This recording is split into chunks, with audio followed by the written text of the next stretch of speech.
Good morning. You listen to FloorDaily.net, and I'm Kemp Harr. This morning, my guest is Harlan Stone, the CEO with HMTX. Harlan, how you doing? I'm very well today, Kemp. Hope you're well and had a good holiday. I did, and it's good to talk to you. We're a little bit late to get on this topic because in early November, the federal government told us that they were going to write this exclusion on the Section 301 tariffs that are centered around LVT. That's the topic I want to talk about. Tell us kind of what we learned. Well, on November 7th, the United States Trade Representative Office, the USTR, did grant they granted 3 of the 33 applications for an exclusion on the punitive tariffs affecting LVT. So many different companies applied. As soon as one company or one application or one set of applications is approved, it relieves the entire category. Now, in this case, the category included locking LVT, not dryback or peel and stick vinyl flooring, and certainly it did not include sheet vinyl or other related vinyl flooring products. So we did write a story about it, and there's actually 3 different sets of write-ups about what's excluded. But you were telling me when we talked earlier that it doesn't matter, just as long as one of them matches your product, then it's excluded, right? That's right. So they exclude a wide variety of things against a wide variety of applications. You only need to meet one of the prospective categorizations of your product. So they harmonized tariff code that covers LVT, covers a lot of other things. It actually covers all vinyl flooring. So then they have to go to the description portion because the code itself is too broad, and therefore if you are covered by any of the descriptions, your product is available for the exclusion, and there is a fairly broad version which says any LVT that snaps or clicks together. Okay. And that's the one that everybody's using. All right. I'm glad you pointed that out because there's one of the descriptions that talks about a minimum thickness, and it doesn't matter because the other one says that if it clicks together. So any LVT that clicks together is excluded, is excluded effective when they made this announcement. So anything coming in now doesn't have the tariff on it. This goes until, August the 9th? Is that right, of next year? Yes. This level of exclusions did not provide a 1-year extension. It provided an extension to a specific date. There is some question as to whether or not it should be a full year from the date or it's just the arbitrary date of August 9th. That will be discussed between the Congress and the Trade Office, and perhaps it'll be further extended or perhaps it will evaporate on the 9th of August as it is written in their announcement in the Congressional Record. Now, the purpose for this exclusion is because they determined there wasn't enough capacity in the world to supply demand, right?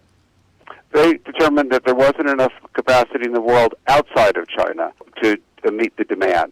So really the theory behind this exclusion, as we understand it, is what benefits the American consumer. If the American consumer is inordinately burdened because there's no choices and therefore they have to pay higher prices, then the government will roll it back. And it's really to look at economic impact that's suffered in the United States. The goal of these tariffs is to pressure China to have more fair trade policies, but they don't want to punish American people to do that. And in this case, they determined that there wasn't sufficient capacity outside of China, either in the United States or other countries, so that was, we believe, the basis of their conclusion. They don't really tell you what the basis is, but that was really what everybody put forward, and we believe that would be the basis. And it is indeed accurate. Well, explain this then. I'm just curious. They've given us basically a year, not quite a year. August the 9th, that's the date you told us. What do they think is going to be different a year from now? Well, who knows? They'll review it. It depends upon how the trade discussions and the trade negotiations go. It depends on whether or not more capacity grows up around the world to supplant the demand. It depends. Maybe the demand goes away. I would say that's the least likely of the scenarios, particularly now with lower prices. We expect that demand will increase. Unit demand will increase with the price coming down in the marketplace, which should happen pretty quickly. Your big HMTX company sells both branded products through distribution, and you also sell to home centers. So how have you reacted with this news? So we announced to our customer base that our prices were rolling back as quickly as we could. In the case of direct imports, they rolled back that day. And in the case of out of our inventory, they started rolling back later this month, actually the day before Thanksgiving.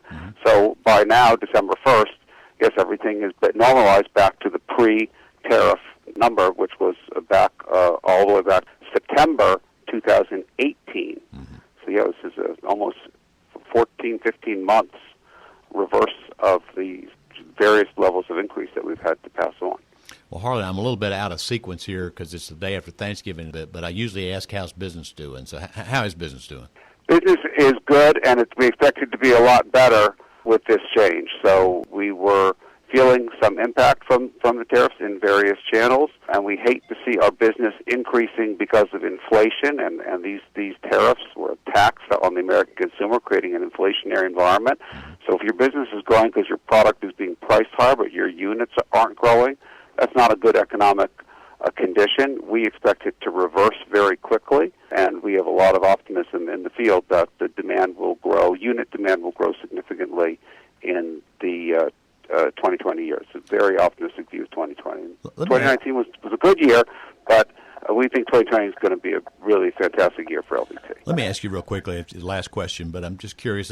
I've done a lot of traveling in the last month and talked to a lot of different people in different parts of the channel, and everybody's saying 19 was a little softer than they thought it was going to be. What do you think affected 19 to make it a little softer in flooring sales? Personally, I believe uncertainty was the greatest detriment to economic activity, both in construction, renovation, and basically business investment. People were cautious as they were unsure of what was happening.